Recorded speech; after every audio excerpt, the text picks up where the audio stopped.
Hello, and welcome to FACTS webinar, First Aid Fundamentals for Livestock, Caring for Pigs. I'm Samantha Gasson, FACTS Humane Farming Program Director, and I will be moderating this session. Thank you for joining us.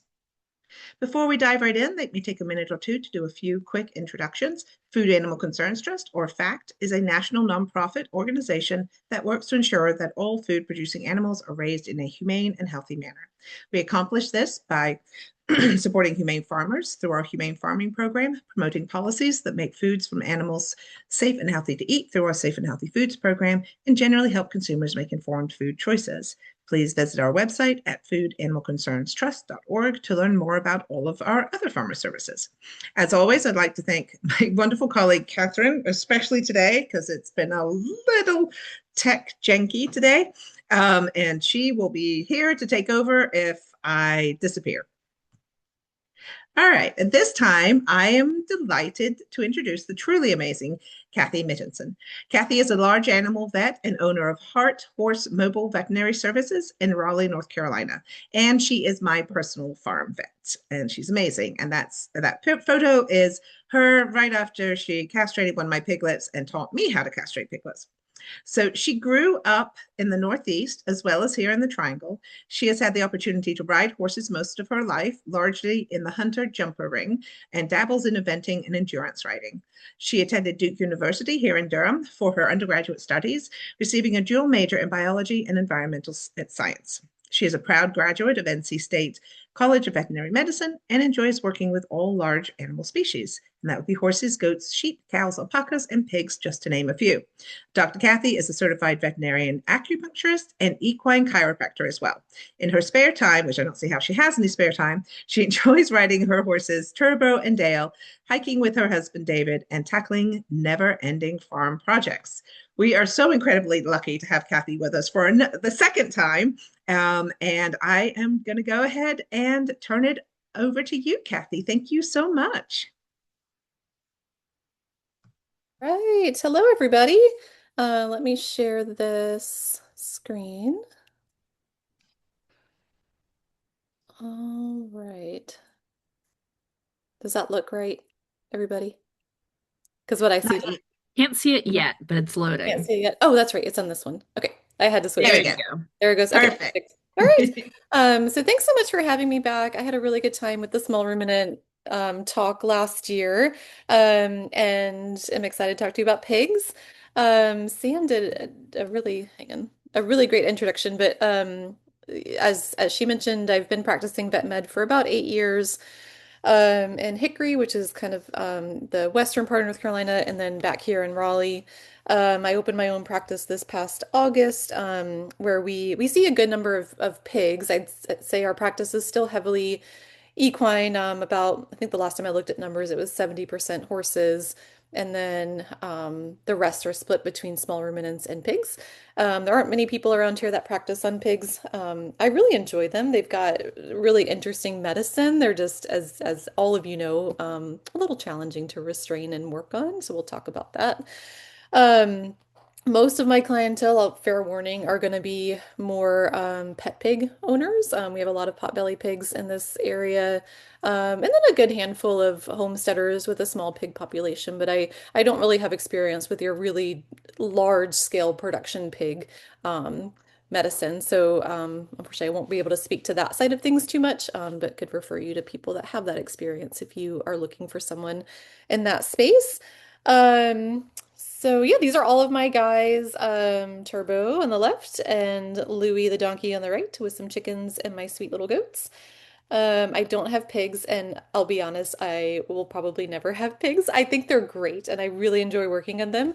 But they are just a little bit more difficult to handle. So I wanted to begin this chat with, and I did the same thing last year, just an understanding among all of us as a group that while I'll be speaking about veterinary things, it's really important that you form a relationship with your local veterinarian. None of the information I'm giving today is meant to kind of override what they're saying or make up for the fact that you have should establish this relationship. Um, you're probably aware that legally some of our like drug prescription rules have changed. 2017 was when they introduced the veterinary feed directive that required you to have a valid VCPR, so a veterinary client patient relationship in order to get medications prescribed to you. And I know there was some outcry about that, not being able to find the things in Tractor Supply that you used to be able to.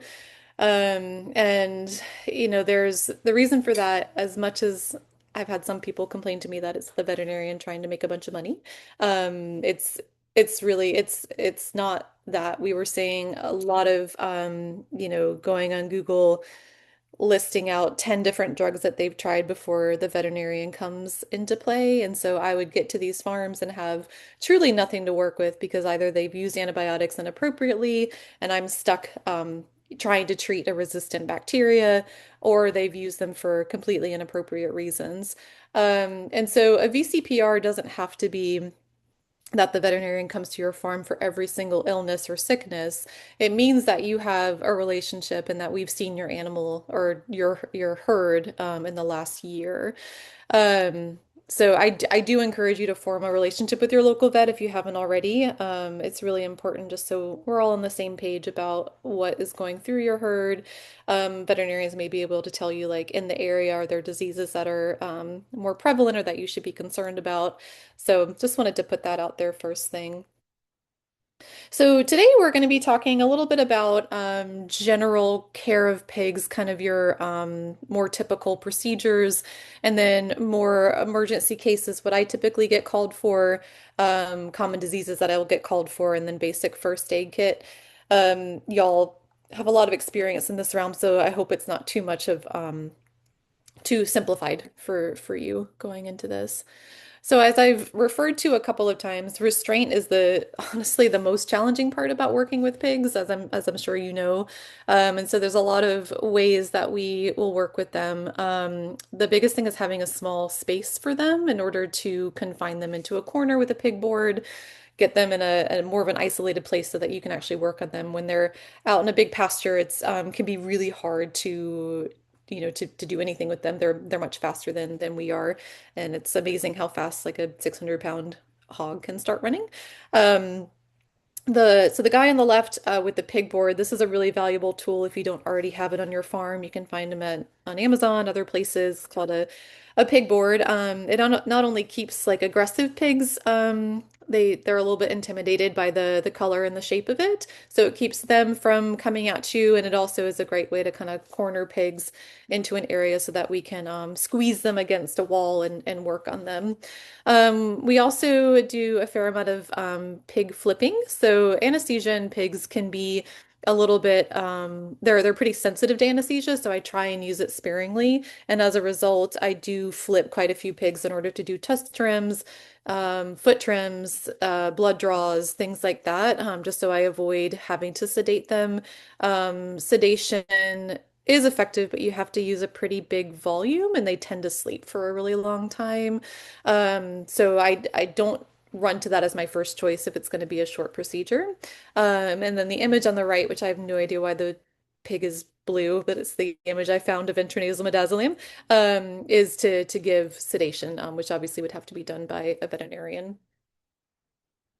So the reason that I bring this slide up, so biosecurity is how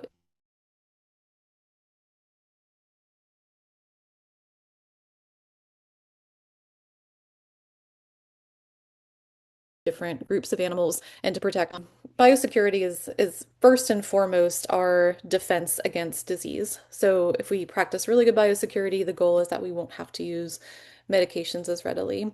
I referred to that veterinary feed directive, and on the left is a list of drugs that currently require a veterinary feed directive. These are all medications that are considered super important in the human medical world and that we've started to see resistance to. So we have to be really mindful about which products that we're using in order to still have drugs available in the human space. There's just a lot of, it's pretty scary how much antimicrobial resistance there is in human medicine and diseases that truly there's no answer for because all of our antibiotics have stopped working. So if we practice good biosecurity, hopefully we won't end up having to use any of these medications. Obviously, we do the best that we can, and this is a little bit more of a conversation for bigger, more production-based herds that are going to have a lot of like going in and out of different groups of pigs, or you may have other people coming onto your farm to do things with the pigs. In a smaller homesteading situation, this shouldn't be as big of a deal, but it's still good to practice. So wearing gloves, having dedicated shoes for the farm area, handling healthy pigs first, and then kind of working your way towards the sick pigs. Similarly, working with your young pigs and then moving up to your adults because the young pigs have a reduced immune system, so you don't want to bring anything, even if they're not showing signs of illness, anything the adults might have down to the young ones. Um, and then you can, look at putting a foot wash station as well. So at the end of the day, just dipping your boots in a dilute bleach bath, just as an extra added layer of protection. And then, kind of next for disease prevention is vaccination. There is a ton of products out there, and it's going to really depend on how big is your herd, what types of animals do you have? Do you have show pigs? Do you have young pigs? Do you have nursing pigs? Um, so I wasn't going to go into a whole lot of detail about this. I certainly can if you have questions about vaccination, but it's really kind of herd specific and location specific. So it's something I encourage you to work on with your veterinarian to establish a good vaccination protocol, to determine what's best and what's needed for your herd. As a baseline, I will typically make sure that everybody has some sort of respiratory combination vaccine, and then a vaccination against kind of your more prevalent abortive diseases if you have a lot of pregnant animals, as well as some of your diarrheal cases. So these are just some examples of those vaccines. And then needle sizes and lengths, just in case you were curious about what works best in these guys. I typically will inject, well, sorry, the injections will be based on what the bottle says, but typically they're intramuscular. So behind the ear is a good location. If you have to deliver it into like the back end, that's fine. It is important though, if you're vaccinating older pigs that and taking them to market, a month or so later, because most of these vaccines have a 21 day-ish withdrawal time, that you tell the butcher where you've done the injection. So if they find a spot on the meat, they know where that's from. And then this is probably pretty obvious, but vaccination should only be given to healthy pigs. So if you've got one that's got respiratory issues, off feed, just dumpy, don't vaccinate them and work that up further. And then I do switch a needle every time I go back into the bottle, just so we're not introducing, bacteria into the vaccine itself. These are, again, probably something you already know, but just a list of your vital signs. So their heart rate tends to be pretty similar to ours, respiration rate as well, but their temperature tends to be a little bit higher. So if you take their temp and it's 103, they're not burning up. That's a normal temperature. And then body condition scoring. So my population, because they're pets, we see a lot of obesity, and that can have a lot of impact on fertility issues and arthritis issues. So we try and get them into that ideal 3 out of 5 body condition score. But same with food producing animals as well. If you're in a breeding program, you want them to be successful both for the boar in order to be fertile, and then for the sows to deliver. And so they don't want to be super overweight for either of those things. And then the sows in particular, you don't want them to be super underweight. Sam, I see you just popped up. Yeah, I did. I have a question. So if Yeah. you've got more of a heritage breed of hog, Yeah. they look a lot different. They're Yes. slab-sided. They don't look like a Yes. production pig. Yeah. So for like a Maison, just because you know Yes. my Yeah. Maison, they're going to look very different from the back end. So how would you score them? Yeah, that's a really good point. And actually, I had that in my notes, and then I forgot to switch the slide. So yes, there's so many different pig breeds out there, and they're all shaped differently. So, most of your breed registries will have a body condition scoring chart. But in general, if you can just get your hands on these pigs like once a month and make sure nobody's changing. You should be able to feel their ribs pretty easily with a little bit of fat coverage. They shouldn't have extra walls of fat over their eyes or around their ears. But yeah, you're right. I mean, each pig's shape is going to be a little bit different. And so while this scale of 1 to 5 applies to all pigs, what you're really looking for is do they have, do they keep the belly somewhat tucked but not super tucked? You can feel their ribs, but you can't see their ribs. That would be really skinny. And then do they carry extra fat around their eyes, ears, and snout? Are kind of generalized ways, but I believe when I've looked in the past, a lot of breed registries will have condition scoring charts for their particular breed. Thank you, Kathy. You're welcome. So this one, I'm sure all of you have done this before, but just in case you haven't or new to pigs, really important to keep track of their hooves and their tusks. So hooves, pigs can have, it's a fairly common problem for them to have lameness issues and arthritis issues, especially as they get bigger. So managing their feet with regular hoof trims, checking to make sure that the space in between their claws is not irritated, inflamed, swollen is really important. I'm not sure what I would rank it in terms of emergencies, but I do see a fair number of lame pigs. Um, and a lot of it does come down to arthritis. These guys are lots of body on short legs, and as a result, they tend to develop arthritis in these joints. So the more we can support them with proper hoof care, that's really important.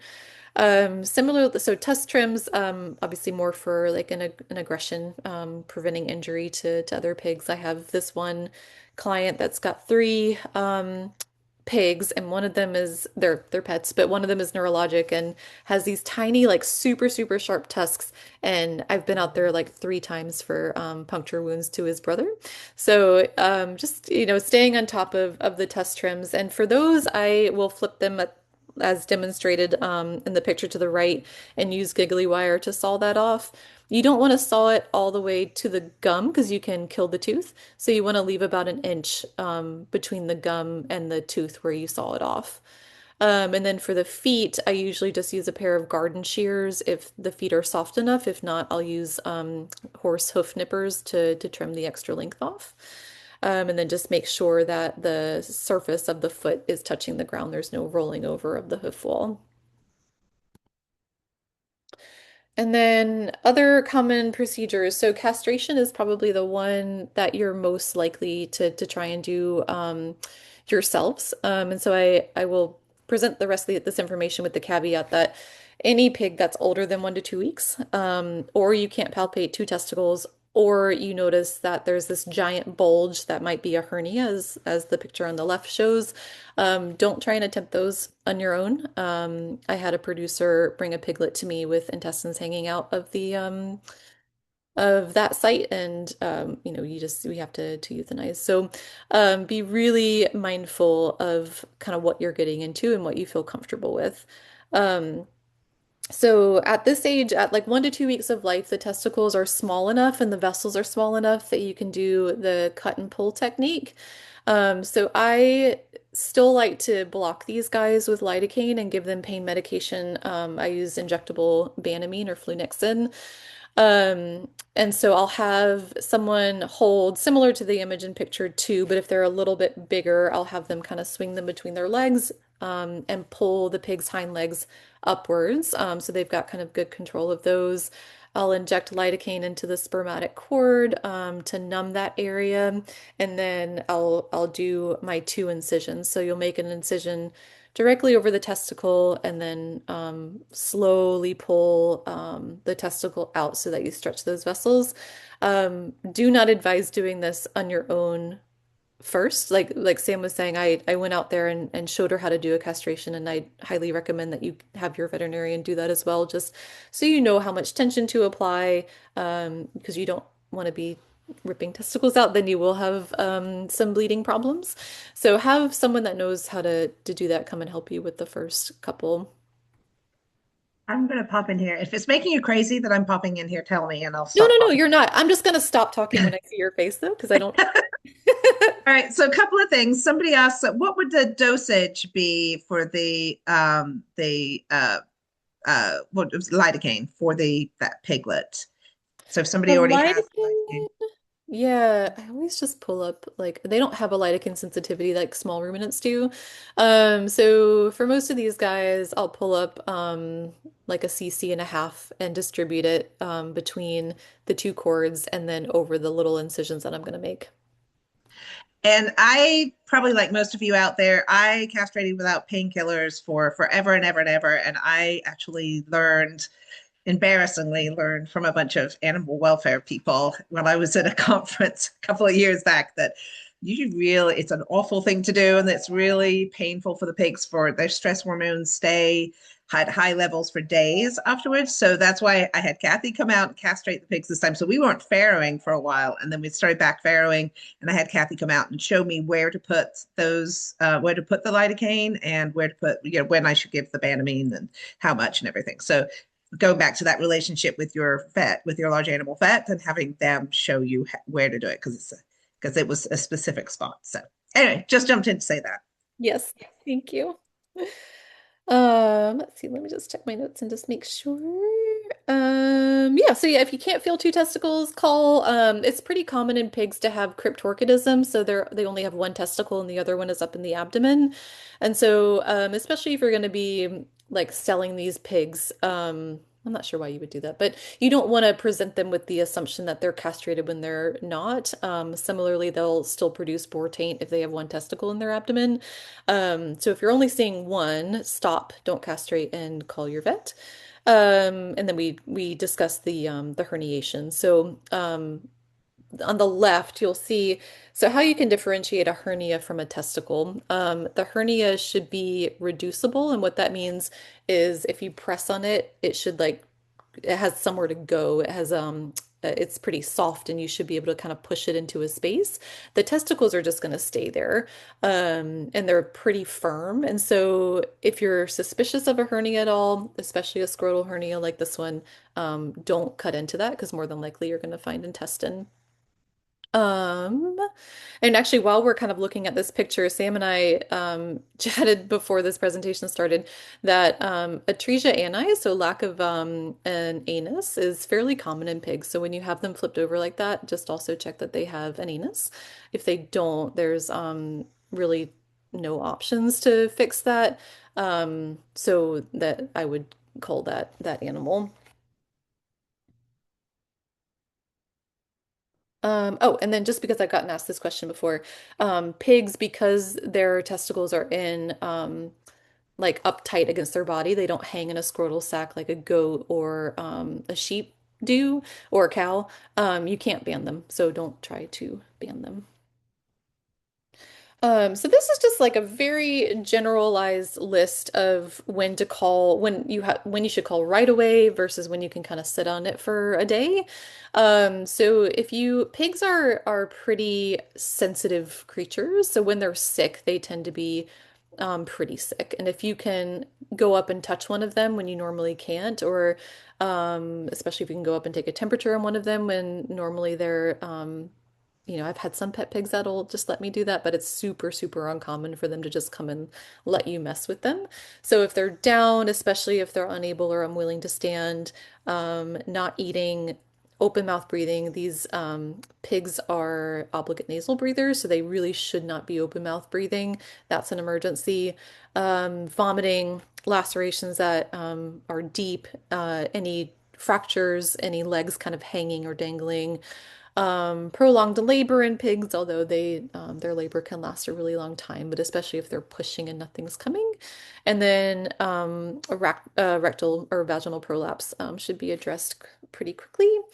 And then you can kind of hold off if it's a superficial wound. I usually just have clients send me a picture of it and say like, "Hey, do you think this needs sutures, or you think it's just kind of through the first layer of skin, and we'll just use some clip it, clean it, use some algae spray." Lameness, so unless the leg is obviously broken or severely, severely lame, in that case, I would call an emergency. If they've got respiratory signs that aren't as severe as open mouth breathing, so you notice a little bit of discharge from their eyes or their nose, or they've developed a cough, that's certainly reason to call, but not necessarily an emergency.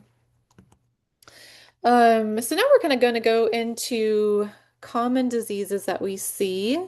And this is, there's so many, right? So I just kind of chose the ones that I see in practice the most, but it's certainly not all encompassing. So parasitic diseases, internal parasites, unlike, so pig medicine is funny. I feel like pigs fall in this gap between humans and dogs. And so we can use a lot of the same medications that we use in either of those species, and a lot of their medicine is the same. So pigs, unlike dogs, tend to not have a whole lot of issues with internal parasites. So if you have like diarrhea or vomiting in a pig, it's very unlikely to be internal parasites. But it's always a good thing to run a fecal if one does have diarrhea, just because it's an easy thing to treat if they do. But external parasites we see a lot. So lice and mites are fairly common. Sarcoptic mange is really common and is also zoonotic, so you can pick that up on your hands, and it's not very fun. It's very, very itchy. But these are some examples. So on the left are your pig lice. You can actually see those without a microscope if you look closely at the pig. They're pretty big, moving around the skin. And on the right is a picture of sarcoptic mange. So they start to lose a bunch of hair. They're super, super itchy. Um, and then so you want to treat those with injectable ivermectin or doramectin. Um, and that's the case, honestly, for lice and mites as well. It's important when you're looking at skin disease in these guys to not confuse it with potentially other diseases. So in the center is a pig with diamond skin disease or erysipelas. And that's not a parasite. So erysipelas, I don't see it a ton. I think I've had one suspect case in my practice, but they form these super defined lesions that look like diamonds on their backs. Um, and they can be like asymptomatic for a while and transmitted to other pigs, but it can spread through the herd pretty quickly. So you want to vaccinate. That should be one of the things you vaccinate for, and is typically in most of your I think respiratory combos is where erysipelas comes in. I have a question. Yes. So, when these is that disease is that more common in production pigs in a housing type situation? Would you see that typically in a pasture-based system? You can, just because it's really hard to kill in the grass. And so they don't have to pick it up necessarily from like nose to nose contact. They can pick it up in feces, they can pick it up from sharing like buckets and that sort of thing. Okay. Um, so it's not, I think production sees more of it just because of the volume of pigs in a smaller area. So you're less likely to see it, but I would still recommend vaccinating for it. Oh, and then another way to differentiate erysipelas from scabies, they're going to feel really bad. So they're going to have a high fever, be dumpy, be off feed, whereas sarcoptic mange, they're going to be just super, super itchy. All right. So gastrointestinal disease is another broad category. So I just broke it up into constipation, obstruction, and diarrhea because those are the three most common things that I see. Constipation, especially in the winter time, they don't tend to drink enough or the water gets frozen over, things like that. You'll see straining, they'll produce really firm fecal balls. And treatment for that is you can give them enemas, you can do lactulose, you can do like a stool softener, Metamucil, things like that, just to get everything moving. So that's a little bit less emergent as long as something is coming out and they're not vomiting. If they're straining and vomiting, then I would be worried about an obstruction. So they can, and this would be very similar to a dog. So they don't want to eat. They're vomiting a bunch. They are lethargic, dumpy. Diagnostically, we would, x-ray them and see if we can see any gas in their intestinal tract, any object in their intestinal tract. You can certainly pursue surgery if it's a valuable animal or a pet. But if that's not an option, then euthanasia would have to be the treatment for that. Diarrhea is something that we see a lot. It's less common in pasture-raised pigs, again, because they're more spaced out. They're not as population dense. of an area. So the bacterial, I just kind of found this diarrheal disease chart that we had to memorize in vet school of all the different, and this isn't the full list, but bacterial, parasitic, and viral diseases that can cause diarrhea. And you would kind of make your diagnosis based on the age of the animal, the duration of the diarrhea, and whether or not anybody died from the diarrhea. So again, tend to see this more in production animals, but if you have a pig with diarrhea, especially if you have multiple in the herd with diarrhea, it's worth kind of getting that worked up a little bit more. Antimicrobials are a little bit so you want to again use those for the right thing. So if we suspect a bacterial cause of diarrhea, then certainly antimicrobials are appropriate. But as you can see, a lot of these diseases, and this isn't the full list, um, you don't you don't tend to see them in older pigs. So if you've got a pig with like a bunch of diarrhea, that's even if they're say like a nursing pig, look at things like diet, look at things um, like water intake, that sort of thing, before you jump to giving them antimicrobials, even though that's where we might end up. Antimicrobials are great for most of these causes of diarrhea, but they can actually cause diarrhea if we're, using them to treat something, say nutritionally, with antibiotics. I don't know as if y'all have taken antibiotics for yourself, but I know that they can cause a lot of GI upset for me, so they do the same thing in these guys. Okay. And then this time of year, salt toxicity is something that I'll be called out for. So the name is a little bit confusing. It's not because they've overconsumed salt, it's because they've had restricted access to water, that being that they flipped over the bowl in the summertime, the water froze over in the wintertime, and then if they're given free choice water after that, they just gorge themselves in water and end up with brain swelling that causes them to show these neurologic symptoms like head tremors, blindness, paddling. So, treatment, if you catch it early, involves slowly rehydrating them, ideally through an intravenous catheter or subcutaneously, and then providing them with antioxidant support like thiamine, diazepam for seizures. But yeah, if they've already developed some of these neurologic symptoms, like the head tremors, and especially if they're recumbent, then your prognosis is pretty poor. I've had one come back from salt toxicity. The one when I went to see him, he was still standing, but just head pressing into a wall and had a history of getting out of the fence. Owner wasn't sure, what access to water it had had. I think it had been gone for like 2 days and came back. And so went to the water trough and then just drank a ton of water and then presented with these symptoms. So especially in the wintertime, if you've noticed you come out and all the buckets are frozen, just be really mindful of how much water you offer to these guys and make sure that they're not showing any of these symptoms that might indicate early salt toxicity. So similar, again, I told you this is like a hodgepodge of diseases. Similar to GI diseases, there's a lot of different respiratory illnesses that go through pigs.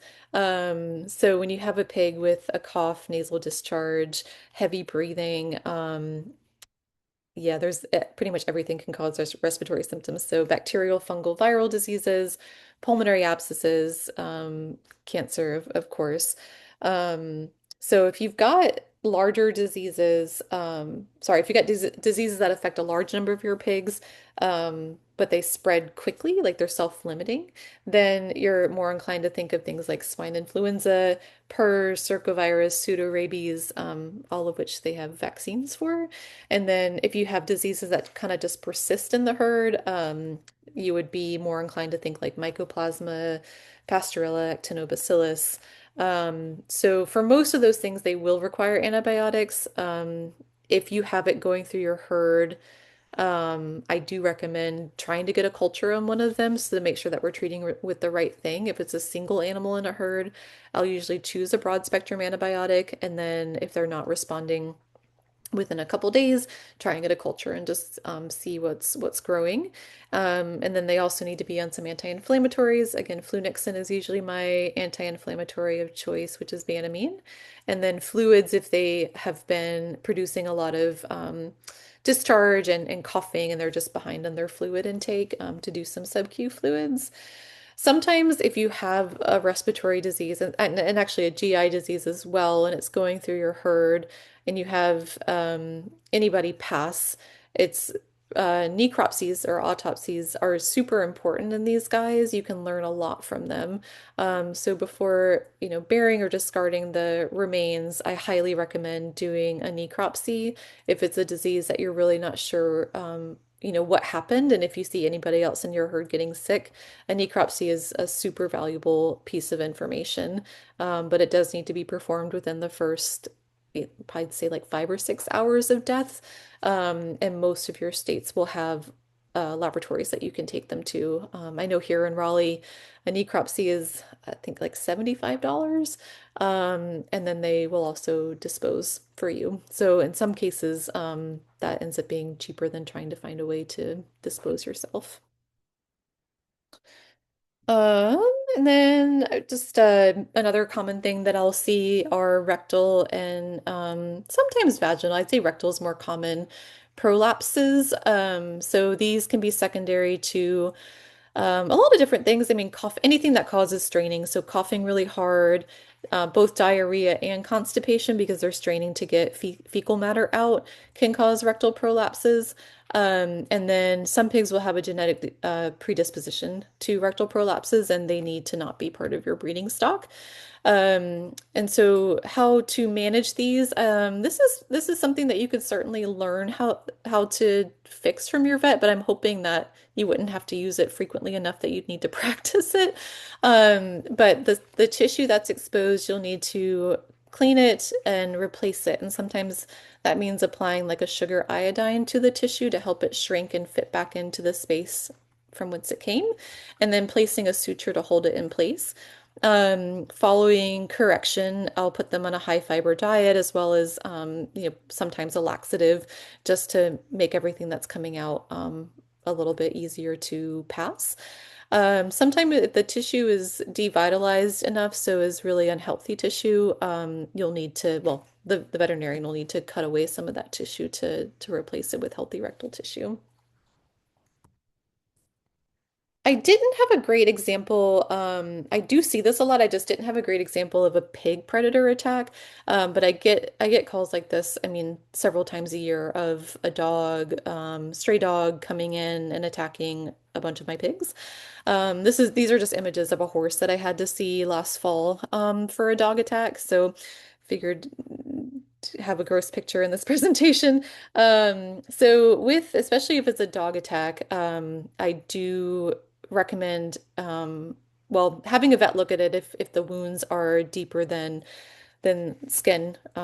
If the hair is just gone, that's one thing, but if you've got deep puncture wounds, those need to be evaluated because you'll be surprised. You start like cleaning up the area, putting sterile probes in, and realizing just how far they go. So I had one pig with a punctured lung, even though the wound was pretty small. The lung was ruptured. So you want to be careful when evaluating these. Something that looks really small and benign can be a bigger problem. But for the most part, these wounds like to stay open. Dog mouths are really dirty, and so we keep these wounds open to drain. This horse obviously got shredded, so I did suture her back together. But some of these like smaller puncture wounds I left open so that they could drain in case there was any infection coming from the dog's mouth. And then obviously antibiotics, anti-inflammatories, and then changing up your fencing if you need to electrify and keep those animals out. But it is just something that I see somewhat commonly. This is just a for fun because this is so ovarian tumors happen more so in your potbelly pigs. It's crazy to me that they form these.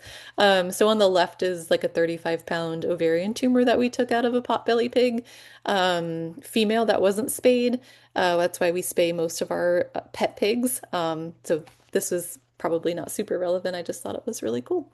But yeah, they can get these giant, giant tumors that adhere to everything in their body, and it's a really, really complicated surgery. So we do recommend if you have any pet pigs at home that you're hoping to keep as pets and they're female, to get them spayed. So lastly, I just wanted to reiterate kind of coming full circle from the biosecurity side of things, a reminder that there are a lot of diseases that transfer from pigs to humans, and this is not a comprehensive list, just the latest one on the FDA's website.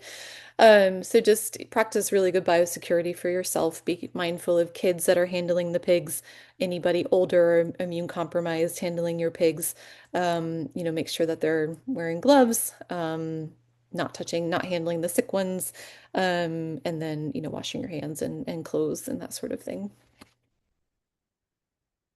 And finally, I was trying to put together a good first aid kit. Pigs are fairly simple in terms of what they need. So these were kind of first in mind. So of the medications, Banamine, as I've mentioned a couple times in this presentation, B12 or th and thiamine are never a bad idea to have on hand just for some appetite stimulant and immune support. And then oxytocin if you do a lot of breeding, and especially if you are concerned about retained placentas and that sort of thing. Oxytocin is good to have on hand. I think it's less common in pigs than in other species, but it is one thing that you kind of need in the moment if that does happen to you. And then general handling equipment, so gloves, having some lube, especially if you're doing some repro work. Thermometer. I like for superficial wounds SSD ointment, which is a silver sulfadiazine ointment. And then algae spray is also a really good product to put over wounds. And then just foot trimmers and giggly wire to do those hoof and tusk trims. And I'm sorry, that's probably not all inclusive either, but first come to mind. This is a lot of my resources have come from, I love MSU's Extension Agent website. I think they have a lot of really good videos, presentations, a lot of really good information that's user friendly. So recommend checking them out. And then the last link is for actually a potbelly pig medicine book that my colleague Dr. Mazzacchio wrote, and it's fantastic. It has just a lot of good resources, more directed towards pet pigs, but a lot of the information in there is certainly cross-list with the homesteading as well. And with that, I will take any questions. All right, fantastic. Thank you, Kathy. I'll let you take a breath. And if you want to go ahead and unshare your screen, Oh, so yeah. yeah, you don't have, I mean, it's not that big deal. Take your time. I'm going to go ahead and get the poll that we always have, our end of webinar poll. As I say every single time, we are totally grant funded and not so donation funded, and so and grant funded. So we have to give out reports all the time. So it's just like cooperative extension. We have to give a reason to why we are in existence. So people give us money. And Kathy, we had some great questions, and there's some of them in the chat. If you're able to find the Q&A, I think it's harder if you're on your phone. But if you haven't had much luck finding the Q&A, check down on my screen because I'm sharing, so it's really obvious for me. But when I'm not sharing, I realize that sometimes it's under the more, the three dots in the circle, and it says more. And Oh, on I see that. yeah, and on my screen, it's actually the third line down, and it's the speech bubble with the question mark and the Q&A, and I need to change my intro information to let people know that. So if you No, can't find it, no, no, this is great. Do so you Kathy, we'll go ahead and read out the questions to you because we Okay, also have some in the chat. okay. And I have a question about that horse. How's he doing? She's actually doing great. She's Okay, fully good. recovered. She's like this 22-year-old horse that gets fed brownies, and which of course she's doing well, like vet care is not Yeah. high on their list, but they had us out for this, and she of course is doing great. Yeah, that was a pretty horrifying photo. And Catherine was actually telling me the last time you did this, she was a little bit shocked with all the prolapses and all that kind of stuff. And Oh, I'm like, yeah. oh, you big wuss. And then I saw that horse photo and I went, oh, wasn't that hurt me? There's Yes. got to be a shocking Admittedly, I am picture. a big wuss. There's got to be shocking pictures in here. And, It's got to be. You're you a vet. know, like Yeah, it wouldn't that's be all a you vet conversation. Uh, that's so funny. I forgot to mention in my handling of pigs, and I have them sitting right next to me, is like a honey bun is your favorite, is like your best means of befriending a pig to work on them. So need. I bring a stack of honey buns to any A of my pigs. stack of honey buns. I love I it. do. I love it. Yep. All right. Catherine, you want to start us off with Yeah, the first question? I know you had a question that came up in the chat, and it was your question as well. it's funny. Yeah. We got a question in the chat, and I was literally in that exact moment texting Sam the very same question. Um, which is oh, let me find it. It was about um oh, I'm sorry. I can't Uh, find it in the chat. This is why we have you put it in the Q&A. yeah, But but I I know can not remember everyone it. can Do you want me find to it. ask it? Do you want me to ask it? Which So, was just yeah, what we're talking about which animals you can still eat after you cull them for disease. So like the salt toxicity, the GI issues, things like that. Which ones would still be edible after culling? Yeah, that's a good question. It all depends on what medications you've put into it. So a salt toxicity case, there's not, besides like slowly rehydrating them, there's not a whole lot of treatment. And so if you're just putting some lactated ringers in the pig, then I would have no issues eating them as long as they pass naturally, of course. Your GI diseases, I wouldn't. There's just too many diarrheal diseases that can pass to you. And then, yeah, rectal prolapse, you could fix it long enough to get them to market weight and then eat them as long as you're past the withdrawal time for the medications that you use. Um, and I'm withdrawal times, I always have to look them up. So I think like Banamine is typically 17 or 18 days. Most of your antibiotics tend to be that long as well. Lidocaine has a very short, actually, that one I wrote down. Lidocaine is like 12 hours, so you don't have to worry about that one. And then Banamine, let's see, I think I wrote that one down because that's a really common one. Banamine's 12 days withdrawal time. So as long as you're outside of that window, I'd be okay eating that. Great. all right. And a question came up about Banamine and lidocaine. Those are both prescription drugs, right? You can't get them at the feed store, They are. Yep. which is why it's important to have a relationship with your large It animal is. vet. It is. There are some human, and I probably should not be saying this. There are some human anti-inflammatories that you can use in pet pigs, but I imagine they are off-label in anything you're going to eat. So, All right. Our first two questions, you may not be able to answer, Kathy, because they're more about selling meat. But yeah, the questions were how to handle buyers who want unvaccinated pigs, and Mhm. is it common for buyers to confuse wormer with vaccines? yeah, the first one is going to be just um, how you market your product. So you have to look after the health of your full herd. So if you have buyers that want unvaccinated pigs and you want to keep them, like if you've got buyers of both groups, then I would try and keep the unvaccinated pigs separate and as like clean as possible. And I would have the buyer sign a waiver that says like, I understand you're going to raise these pigs for me unvaccinated, and they may develop disease, I don't know, and then they would have to pay for the loss. It just depends on how comfortable you are having unvaccinated pigs on your farm because they can transmit disease to the rest of your herd, and I don't necessarily think that's fair for one buyer. So I would present it like that. If you're going to do your whole herd unvaccinated, that's another thing. Then you don't really have to worry about having that conversation. But if you're going to try and do groups of both, I would put it on the I don't know. I would have some sort of liability for the buyer that if disease breaks out, they're responsible. Or you can just tell them no. Or you could, That yeah, or you can just tell them no, of that's course. not Yeah, what I'm yeah, willing to do. yeah, yeah, And I get absolutely. this, I sell at farmers market, so I get this question all the time. That's And so I funny to say, me.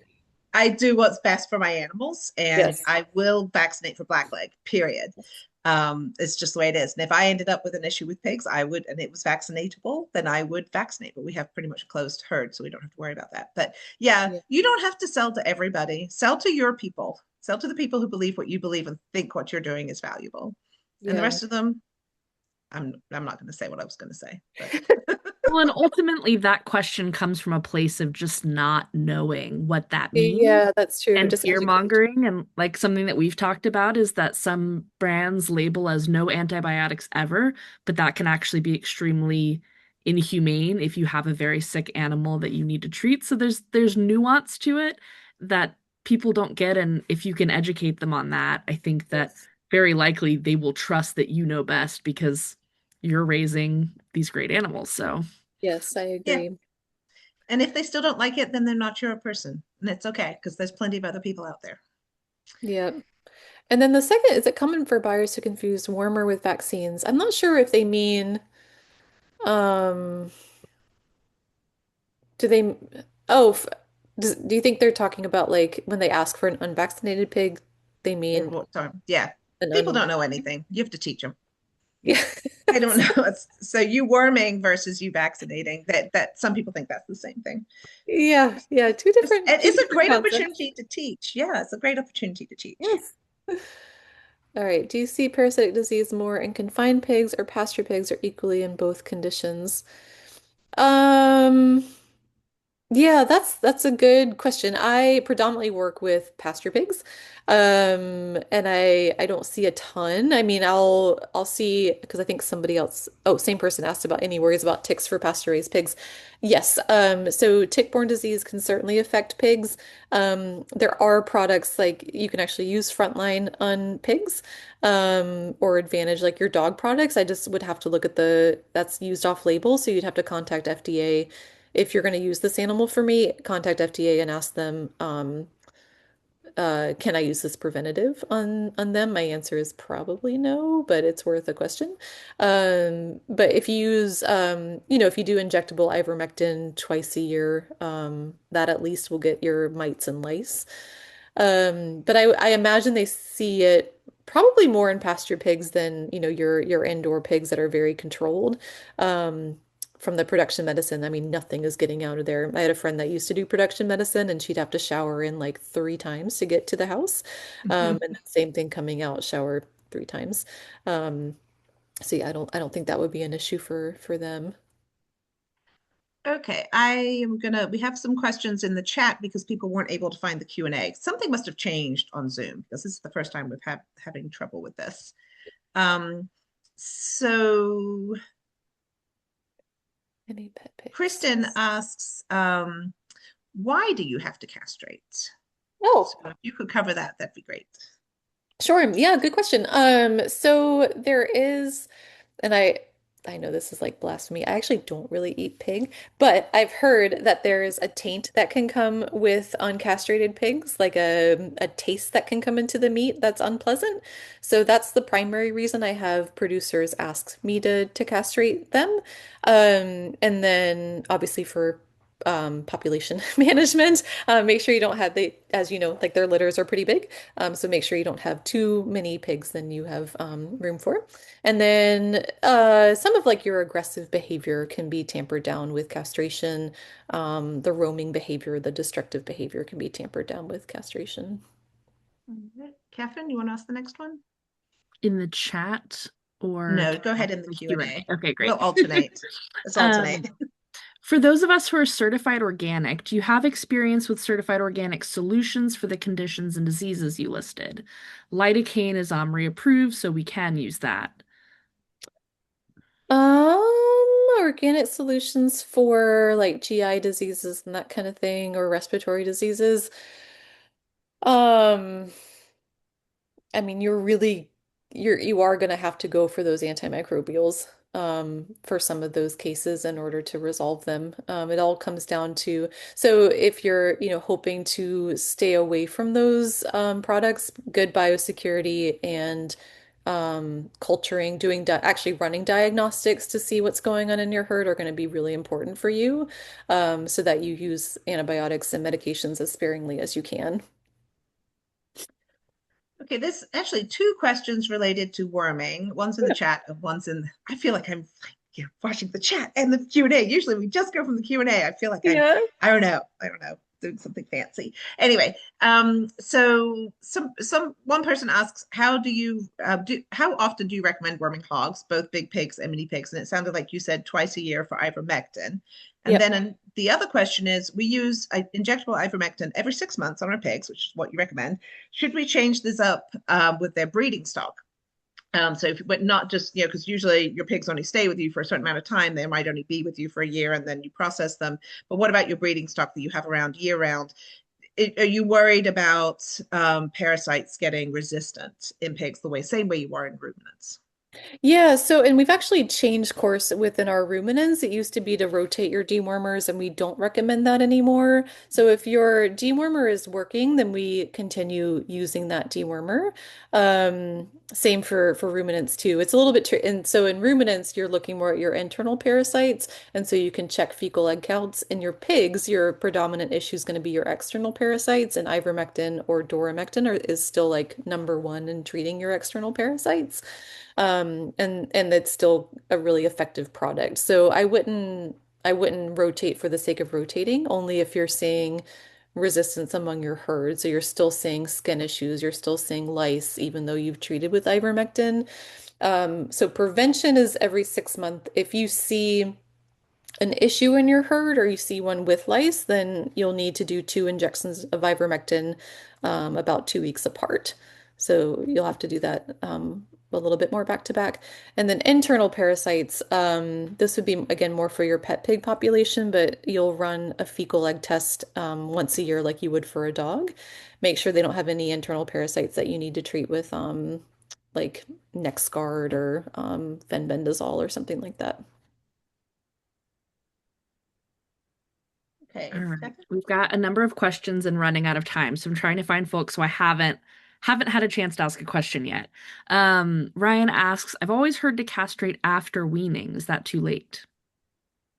Yeah, more than likely it is. It depends on what type of pigs you have and how quickly they develop. But if I'm looking at pigs that are over 2 weeks, they're probably going to be too big for us to castrate. Their blood vessels just get pretty massive. And then if you're looking at some of your, so like kunis like to get inguinal hernias. And so in those guys, if they're older than 2 weeks, I will castrate and close the inguinal ring so that no intestines come through that. So and that anatomy lesson, you've got your testicles that descend through inguinal rings, and in those, like potbelly pigs and kunis tend to have really big openings. And so as they get older, that opening needs to be closed at castration. So you don't necessarily have to do that when they're piglets, but if you're getting over 2 weeks, I'd be really nervous about castrating them, without a vet. That's actually a follow-up question, or Yeah. not follow-up, but it relates. Cindy asks, if I see a hernia before castrating, Mhm. could I still castrate and use the figure 8 taping technique to close up the incision? Since I'm just gonna otherwise go. I would. I'm not sure what that is, but I'm just gonna go ahead and say no. Because any hernia, like that intestine is, so you'll either accidentally cut into the intestine, you'll have intestine that's been like wrapped in the inguinal ring and is dead and it'll be like devitalized, or you have the potential of causing that if it gets wrapped up into your any sort of closure. So yeah, I just don't touch a hernia, All please. right, we're gonna have to. I'm sorry, you guys have this. You have so many questions. This is fantastic. Maybe we need to do a fundamentals for pigs follow up or something like that. Well, Sam, Um, last time you sent me a couple of questions over email, and I don't mind doing sure. that again. So if you Okay. All right. want to do that, I'm happy to answer them. All And I right. think someone asked about the book that I referenced, but these slides will be available, right? So they'll have links to all the resources. I will send those links out. We don't send the slides out. It's too Okay. difficult because they tend to be too big and it's really hard for Yeah. some people can't access them. And anyway, it gets really difficult. So we don't do that anymore. But I had every intention. I've even written myself a note to make sure there's a couple of slides. I was going to make sure that I I sort of screenshot them so that you guys would have those, but I'll actually share the actual links. And yeah, and then I will send you some of these questions, Kathy, and then I'll, in the follow-up email, I will send the answers to those questions. Catherine, do you mind sharing the screen so we can do our webinar that we've got coming up on the 31st, which is an exciting project that Catherine and I have been involved in for the last 2 years with ASPCA. We are starting we've started it, a new, a new, are you Sorry, having trouble? I'm getting it up. I had closed out of it already. Oh, we're reversed roles here, so I'm not doing what I'm used to doing. You're not doing what you're I used to know. doing. This network is called the Face Ag Network. That's Farmers for Animals, Community and the Environment, and communities and the environment. And it is a really interesting network that we're starting up with ASPCA nationwide, and we are going to have an information session about it at the end of March 31st. So be sure to sign up for that. And I will send you a link to that. And Catherine, don't worry about putting the thing up. Yeah, I But figured at this point. at this point, let's forget it. But a huge thank you to everybody. I mean, an enormous thank you to Kathy. As I swear she's going to be afraid to come to my farm anymore because I keep signing her up for webinars. No, I'm just running out of species that I treat. Yeah, I know. I wish you did I'm poultry. I'd be not doing excited. chickens. I'm not doing chickens. Well, we can talk No, about it's not happening. it. But this has been really fantastic. It always is. It's always so educational. I really appreciate it. And big, huge thank you to everybody out there. We really appreciate your time and working with us. And I'm sorry if we didn't get to your questions. We will try really hard to get those answered for you. Thank you so much. And we will see you guys on the 31st of March, hopefully. Bye-bye for now.